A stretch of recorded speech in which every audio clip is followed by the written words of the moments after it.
Hello everyone, it's Dylan from Yugioh Everything, and welcome back to another Yugioh VRains episode review. This time we will be going over episode 95 of Yugioh VRains, the conclusion between what turned out to be, I thought, an amazing duel between Bohman and Soulburner, and I really cannot wait to hear from all of you on this episode down below.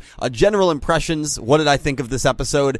I absolutely loved it. This episode blew away expectations. I genuinely had a feeling that it was going to be as good as the first part of this duel was, which I thought the first part of the duel was really good, but the expectations that I had were actually surpassed in this episode. I thought that's how good the episode was, especially the part where Windy came back. I mean, how disgusting of a scene was that when Windy came back and tried to eat Soulburner, and it looked like he was like corroding Soulburner's right hand and right arm, and then Flame ends up basically sacrificing himself to stop Windy. He had somehow enough strength. Even Bohman was stunned at the strength Flame possessed when he was in those dire circumstances to stop Windy and save his partner and save Soulburner, sacrifice his life to save Soulburner. And that's where we're going to start, because I thought that was obviously the big scene of the episode, Flame and Windy and the interaction there. We knew something strange was going on where Flame was kept like phasing in and out in the first part of this duel once the Hydra Drive Paradox Atlas monster was summoned, that huge disgusting creature, the Link 3 that destroyed the Cyberse world that Bohman summoned.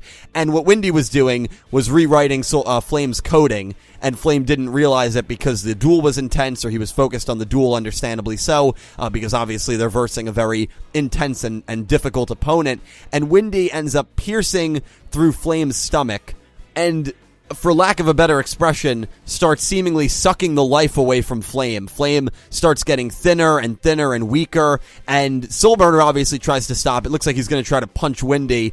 The truth is, you really don't have a chance against these Ignis, because they're so strong, and they have all this coding, and in a one-on-one fight that's not via dueling, that's not via playing the card game, I don't think any human really has a chance unless they're equipped, like maybe Revolver would be, or the Knights would be, with programs that can maybe destroy the Ignis, as we saw Revolver already do to Windy. And also, Windy looked disgusting when he came out of Flame, which was incredible. I thought it symbolized how he's just disgusting on the inside and on the outside perfectly. And Soulburner goes to punch him. He catches Soulburner with his gooey left arm, and the green goop starts turning black, and the way I viewed it was that he was starting to corrode Soulburner, and he even says to Flame the best punishment for him would be to see his partner, his best friend, get eaten alive and destroyed. And Windy he is a twisted character.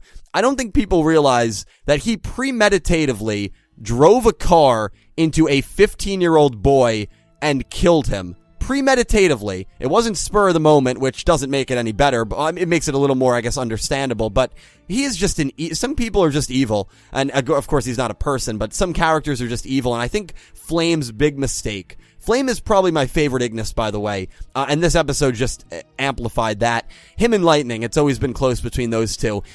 Flame thinks highly of himself, and he should. He's a very intelligent Ignis. He's a very intelligent character. There was a line that stuck out to me when he dueled against Windy, when Soulburner dueled against Windy. He said, "Windy, you never used to be like this." And that line showed me, and it told me that somewhere deep in Flame's consciousness, he still believed that Windy could kind of be redeemed, right? That Windy still could have been this person before the Cyberse world was destroyed and before he turned on the Ignis. And I think that shows when Flame tries to take in Windy. Windy's gonna get killed, he's begging for Lightning to save him, and Flame ends up saving him. And Windy even says, as Flame is trying to save him and take him in with him, Windy says, "I'm gonna curse you. I'm not gonna forget this hatred. Screw you, Flame." At that point, just stop. You don't owe him anything. But I think Flame still feels that Windy is a comrade deep down in his heart. He feels maybe Windy is putting on a front more than anything else, and that Windy can be redeemed and still is a friend to a degree, and also believing that Ignis, or that I, cannot place curses.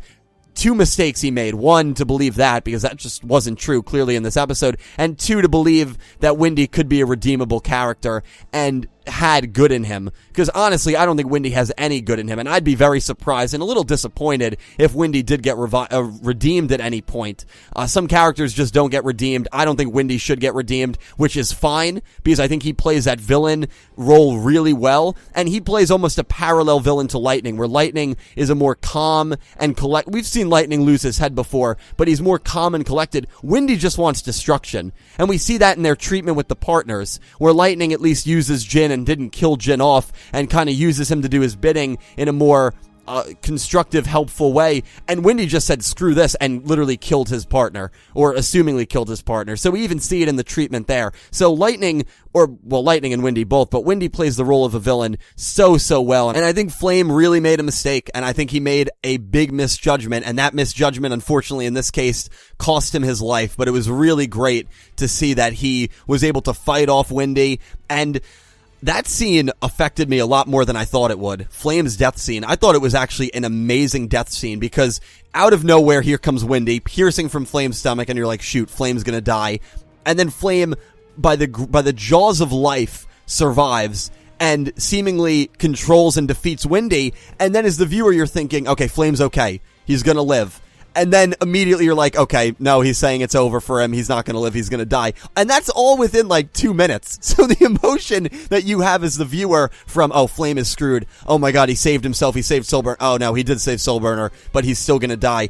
I thought it was amazing. And Soulburner's reaction, and even Bohman's reaction, where Bohman says, stop Windy. He clearly did not want any of this to happen. And it once again, I think, shows that Bohman does have mercy on people that he views less of than himself. I mean, he views himself as a god, so I guess he views all humans as less than. But he has mercy on them, and he doesn't want them to suffer this existential pain like Soulburner did in this moment, like Blue Maiden did to a degree, where he let Akira and Blue Maiden kind of meet up at the very end, where Playmaker was getting thrown around by Jin and Lightning, and he literally told Lightning to stop and cut it out, and he even apologized to Soulburner and said, you know, I'm sorry, I couldn't have done anything. I should have done more. I guess this duel can't continue. And I imagine if the duel didn't continue, Soulburner probably would have been left alive, because it would have been probably a mutual, I don't know how that even would have worked, or maybe he would have assumed Soulburner was going to lose and surrender, and then that was going to be that. But, I mean, it's a scenario that we don't really need to worry about, because it didn't happen. Soulburner decides, I need to fight on. Flame's last wish was to defeat Bohman, so I'm going to fulfill that wish. And even though I thought Bohman was going to win the whole way through, there were times where this episode was making me doubt it. When Soulburner's rolling that dice, I'm like, this is Yugioh. He's going to roll fire. He's going to win. He rolls fire, and I'm like, damn, he's actually going to win. And Bowman's able to use traps from the hand. I'm sure there's a reason he's able to do that I just missed, but I'm like, he used back-to-back hand traps and was able to activate them on the same turn from the hand. And the last one he activated switched the Link 4, which, by the way, Soulburner's Link 4 looked amazing. I don't know if it's going to help an already incredibly meta Salomon Great deck, but it looked amazing. I love the design. I love the name Pyro Phoenix. And then the Blue Flame when it did the super reincarnation Link summon. Especially when he did that, I'm like, wow, Soulburner's actually going to pull this out. Because usually when a character uses like a new method or a new summoning upgrade, they usually end up winning the duel. So I really thought that Soulburner was going to somehow pull this out, which is good. I'm glad when episodes make me question the result all the way through, because it keeps my attention all the way through. So Pyro Phoenix goes in for the attack after it has its attack doubled, and then Bowman uses another trap from the hand, which changes Pyro Phoenix attribute from fire to water. And because of the die roll that Soulburner just had, the 5600 attack Pyro Phoenix goes down to 0, and Soulburner ends up crashing and losing the duel because he takes damage equal to Pyro Phoenix's original attack, which that scene was, even Soulburner's death scene, man, I thought was strong. And I honestly feel like this was a mercy death for Soulburner. We know that he felt he didn't even have a purpose to live early on when he was a thug. We saw that monologue in the last episode.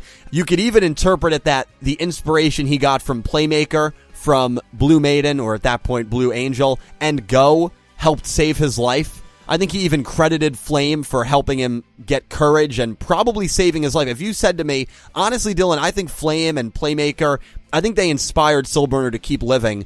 I wouldn't argue with you on that. I mean, I think you could definitely make the case that these characters helped save his life and pull him out of a very difficult mental state and difficult life situation. So, from his perspective, 2 of those 3 allies are dead and gone. It seems like Go is, we don't know what's going on with Go. Blue Maiden, Aoi's Aizen, definitely dead for the moment. And Playmaker, from his point of view, is dead. He doesn't even know that Playmaker gets up and stands up, which, by the way, I've never been unconscious, so I can't speak of it from a personal experience standpoint. I thought it was kind of weird that Playmaker wakes up, which that whole scene was interesting. Even that Playmaker says to Kusanagi in his dream that he doesn't, he kind of also implied that he didn't really want to carry on and live anymore or do anything. I don't know if he meant it like in, that extremity, but I thought that was kind of funny. And Kusanagi wakes him up, and it's the very first scene, right? The very first scene of VRains, he's sleeping on the desk in the first episode. So I liked how that was kind of a callback to that scene and how far we've come in the show. And then he wakes up and he just stands up, and he doesn't seem like he's in any pain. He doesn't seem like he's in any discomfort. So I thought that was kind of strange. But again, I've never been knocked out. I've never been unconscious. Maybe some people, when they reawaken from being knocked out, they're completely fine.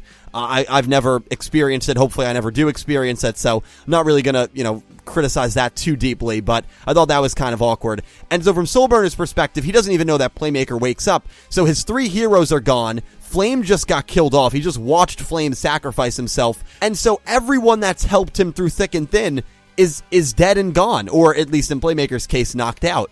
So I think this was almost a mercy death for Soulburner for the time being, because it would have been very difficult for him to carry on and for him to not just go insane and go into madness. I honestly do believe that. And we even saw him kind of losing his cool during this duel. And honestly, the adrenaline from this duel probably prevented him from really thinking about the situation and thinking about how crappy the situation is, because even though he puts on this brave front when he's Soulburner, we've seen his personality when he's Homura Takeru, and that's who he honestly is. He's not this, brave, bold, courageous character. Maybe he is when he's Soulburner because Flame helps him and Playmaker helps him and dueling helps him, but I think once he had time to think and process all of this, I think it really would have affected him negatively. So it is almost like a mercy death for Soulburner. That being said, it was still a sad scene. When he realized he was going to lose, it's his first loss. I'm glad he did lose, because I thought him beating Bohman. I mean, Bohman right now is just too good. Bohman is, as the episodes go on, I'm liking him more and more. And at the end, I thought it was great when he was just like, Soulburner, you were a good and honest human. I will carry the memory of you I will carry the thought of you in my memory recesses, or something like that. And he said very similar things about Blue Maiden, where he praised her, and then he kind of yelled at the camera and said, almost knowing that Playmaker was watching, and said, Playmaker, I'm coming for you. And Playmaker has seen this man draw against him. Remember that round 3 in the speed duel they drew, and Playmaker was struggling in that duel. He beats Blue Maiden and Aqua, and now he beats Flame and Soulburner, and he takes in Flame, he takes in Windy, he has Aqua, he has Earth. This is getting near the end. And even in the preview, we see the Earth Ignis. And so that does imply that Bohman has the Earth Ignis. I still don't know how that works, but I guess we're going to learn about that. Maybe he stole it from Go at some point off screen, which would be kind of silly, but yeah, we'll figure that out. The preview looks good. Revolver versus Lightning. The dialogue between 2 of the most profound characters in the show, and 2 of the most, when they're speaking characters, you cannot look away from the screen. Next episode is going to be a treat, and this duel I thought was really, really good. But guys, I'm going to cut myself off there. Please let me know all your thoughts on this duel, on Flame's death, and on Soulburner's first loss and death down below in the comment section. A huge thank you to my Platinum tier patrons: Alexa Baker, Glen McGookin, Jorge Carrillo, James Rose, Omni Lord, Samuel Stark, Thomas Adderley, Horace Maye, and Amber Crystal, and to my Diamond tier patrons Bouldergeist and Jesse Wood, and to my Egyptian God tier patrons Syn Cloud and Chris Swan. A huge thank you to everyone who supports me over on Patreon, and a huge thank you to everyone who just watches these videos, because without you guys, I would not be able to do this. I hope you enjoyed my review. Thank you so much, as always, for watching. I will talk to you down below, and I hope you have an amazing day.